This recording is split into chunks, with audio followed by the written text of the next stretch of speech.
Hello and welcome back. My name is Jerry and you and I were studying projectile motion. What we had managed to do so far with the velocity of the projectile was we had broken the velocity of the projectile, which was doing two things at the same time, which was making it look complicated. It was rotating and changing in length. So we had managed to break that up into the vertical component and the horizontal component, and in the previous video we had studied all that we could about the trajectory of the ball simply from the vertical component. Now let's take that further and study the horizontal component and see what that can tell us about the trajectory of the ball. The horizontal component of the velocity is admittedly a whole lot simpler than the velocity itself and the horizontal component. This is because it doesn't seem to be doing either of the two things that inspired the simplification in the first place. It is not rotating, and neither does it appear to be changing in length. In fact, if you look at it from the top view and remove the perception of depth entirely, it seems like a ball moving at a constant speed from beginning to end. So that should make our equation fairly simple. But before we go ahead and examine the equations, I need to warn you that the ball is moving so simplistically only because we have ignored the effects of air resistance and drag upon the ball in our analysis. Even in my animation, I've animated it as if it is ignoring the effects of air resistance or drag completely. And the reason for this approximation is that air resistance or drag is something that is difficult to mathematically model. It is not like gravitational acceleration that stays constant throughout the flight path.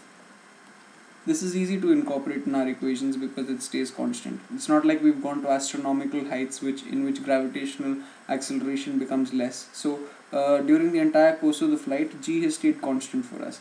But drag is not so simple. Drag varies depending on how fast you're going. A projectile moving really fast will experience a huge amount of drag, and a projectile moving at a reasonable speed will experience a less amount of drag. For example, basketballs are usually launched at a reasonable speed, so the effects that air resistance or drag would be having on them are negligible and ignorable. But a golf ball is initially launched at a very high speed, and the effects that air resistance or drag has on them cannot be ignored. This is why golf balls have these little pockmarks on them, and these pockmarks are supposed to somehow reduce the effects that air resistance has on the ball. I'm not sure how they do that, but that's the reason they're there. In any case, what I'm trying to say is, if we want to incorporate air resistance, we can't simply plug it into S is equal to ut plus half at square, because here a does not stay constant. So what we'll have to do is we'll have to add up small bits of displacement at a time to arrive at a general equation for displacement, and for that you will have to use integral calculus and differential calculus, and for now this is outside the scope of this tutorial. I'm not doing the rigorous analysis of the problem right now. We are going to assume that our conditions are simplistic, like we're shooting at reasonable speeds, like we're launching a basketball, and we're going to learn what we can about the trajectory from these simplistic assumptions. Later on we'll if I feel like it, I might provide a rigorous solution to the entire problem after including air resistance and drag, but for now let's keep it simple and see what we can learn from these simplistic assumptions. Alright, so going back to velocity. Now we had already split this velocity into its two components. We had split it into its horizontal component and the vertical component, and if you remember, the horizontal component was v cos theta, the vertical component was v sin theta. So in the horizontal realm, our initial velocity is v cos theta, and our acceleration is 0. Acceleration is 0 because there is nothing in the horizontal direction that is affecting the speed of this ball. In the previous example, when we were analyzing the vertical motion of the ball, we had used acceleration as gravity, but gravity only has its effects and its sway in the vertical realm. The acceleration due to gravity has no effect on the horizontal motion whatsoever, and therefore it has no place here. The only thing that could have affected the horizontal motion was the drag, and in our analysis of the problem we've ignored drag completely. So we plug this guy and this guy into our displacement equation. S is equal to ut plus half at squared, and because acceleration is 0, this becomes our simple 7th graders equation. Displacement is equal to speed into time. So now we plug the speed in here to get the general equation for horizontal displacement as v cos theta into time. This arguably is the simplest equation we have derived so far, and this will tell you how far along its flight path the ball has travelled simply by plugging in a given amount of time. Now this equation, along with the equation that we had derived in the previous video for the vertical displacement, which was v sin theta into t minus half gt squared. These two equations simultaneously, when used, act as a set of xy coordinates, where the horizontal displacement tells you where along the x-axis the ball is travelled, and the vertical displacement tells you where along the y-axis it is travelled. So just by plugging in a certain amount of time, it can tell you where in that instant of time the ball has reached in xy coordinates. So basically we have triangulated the exact position of the ball at any point of time in its flight path. So now that we have done this cool thing, let's ask these equations something more specific.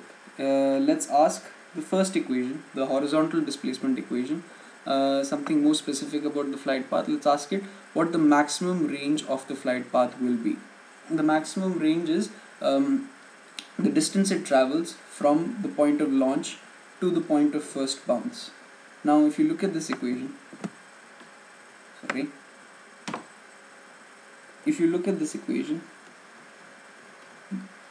the only missing piece of information it has is the time.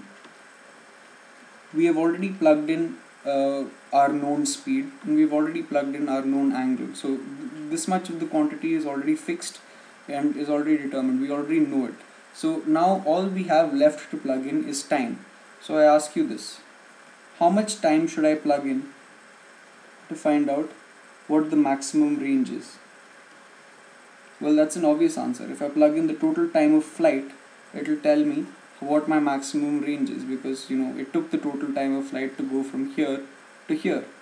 So, and in our previous video tutorial we had figured out that the total time of flight was 2v sin theta divided by g. So if we plug this total time of flight back up here, we should get an expression for the total range of motion. So let's do that. So the total range of motion is v cos theta into time, and in place of time we plug in 2v sin theta divided by g. Therefore range is equal to v square by g 2 sin theta cos theta. Simple enough, but we can simplify it even further. There's a trigonometric formula at play here that says 2 sin theta cos theta is equal to sine twice of theta. Now I'm not going to bother explaining this equation, because the task at my hand right now is to explain projectile motion to you, not to explain trigonometry to you.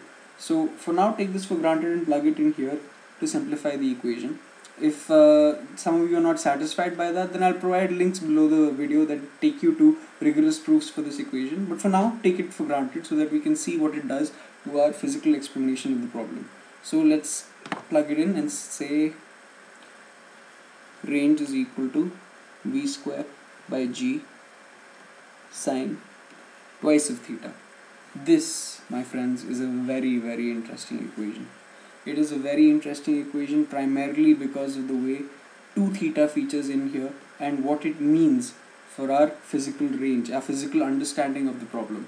To understand what this twice of theta means for our physical understanding of the problem, you need to have a more intuitive feel for the sine theta function.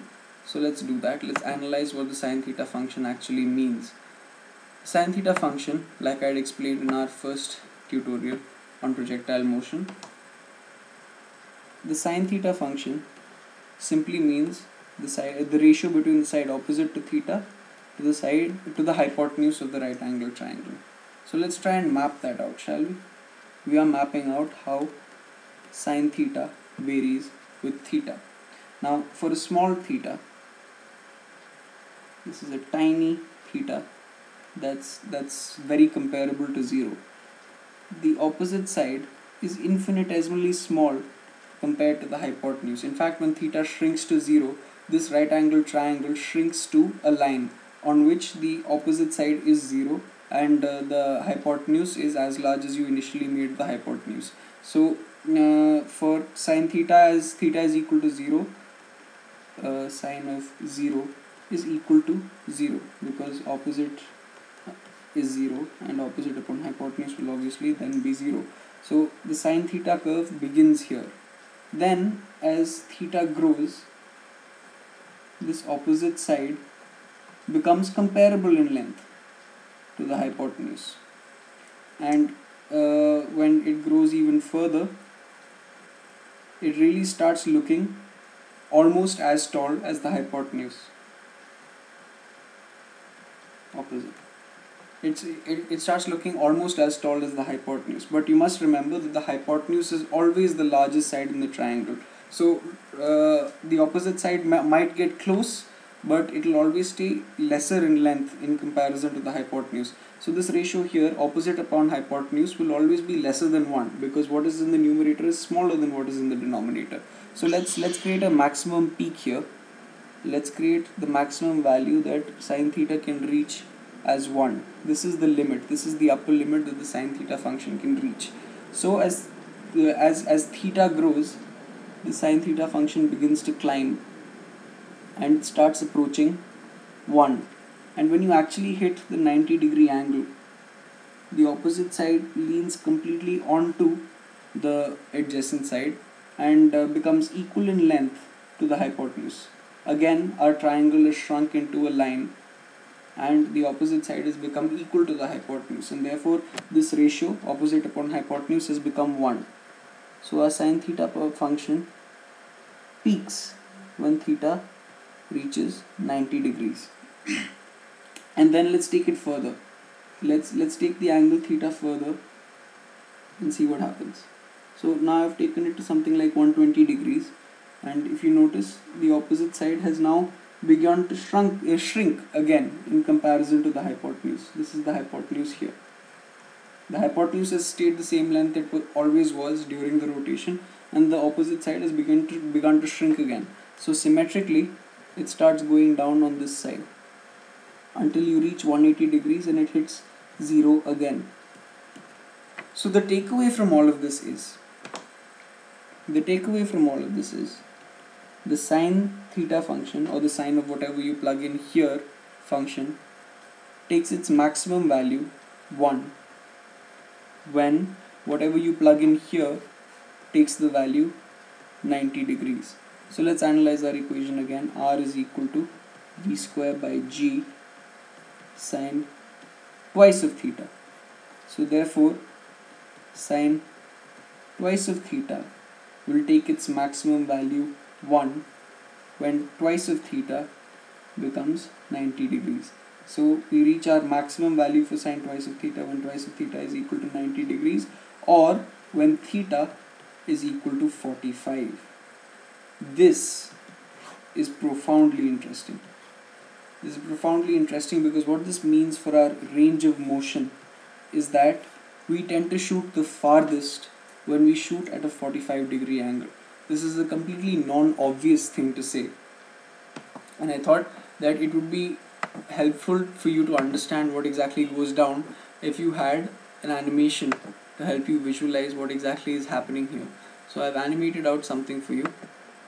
Oh, and before I let you see the animation, there's one more thing I need you to understand about both these functions, about the sine theta and the sine twice of theta function. I've mapped them out here for you. The red one is the sine theta function and the green one is the sine twice of theta function. You can see my angle here in this coordinate, the x coordinate here in this corner is my angle wherever my cursor is, and the value next to that is the value of the function. So here when I make my cursor sit at my peak is at 90 degrees and its value is 1. But what is more interesting is that if I go from 90 to 95 and 90 to 85, that's 90 plus 5 and 90 minus 5, they both have the exact same value. The sine theta function is symmetric about its maxima. Similarly, the sine twice of theta function is also symmetric about its maxima. It peaks at 45, and if I go from 40 to 40 plus 5, that's 45, 45 plus 5, that's 50, to 45 minus 5, that's 40. They both have the exact same value.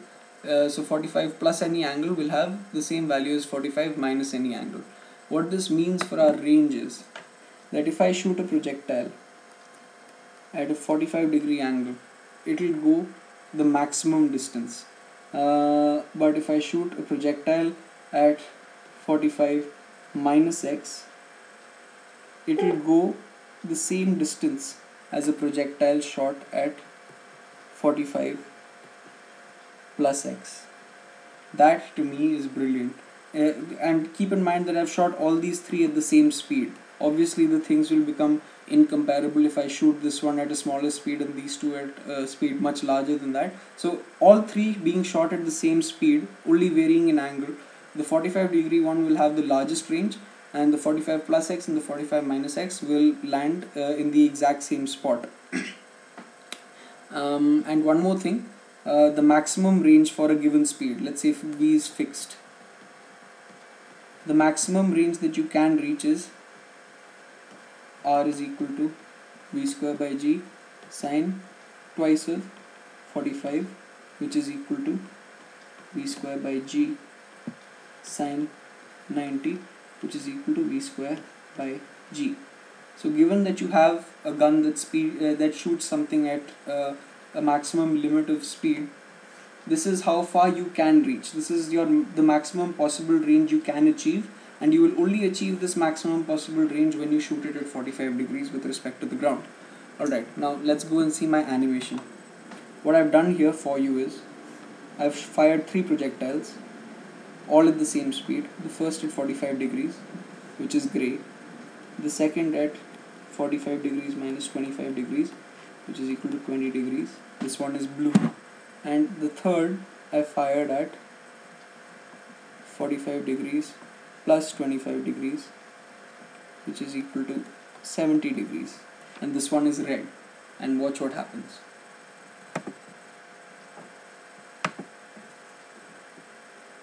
Okay, that is brilliant. That is just beautiful. The blue projectile lands first, the grey projectile lands second, and the red projectile lands last. Of the three, the grey projectile goes the furthest, and the red and blue projectiles land in the exact same spot. That to me is absolutely beautiful. Archers have known this intuitively for generations and have used this knowledge to angle their shots. They want their shots to reach the enemy as fast as possible. So if they want to throw as far away as possible, they shoot at 45. But if the enemy is closer than their maximum range, they shoot at an angle less than 45. So it takes less time to reach them. And it amazed me that you could mathematically prove this. Anyway, that is all I have to say about projectile motion. I thank you for watching. If I get a good response on these videos, I will put up more videos on topics concerning mathematics and physics, like 3-dimensional geometry and vector calculus, stuff that interests me and stuff that would be easier to understand if you visualize them with animations. So if I get a good response, I hope to see you then. Thank you.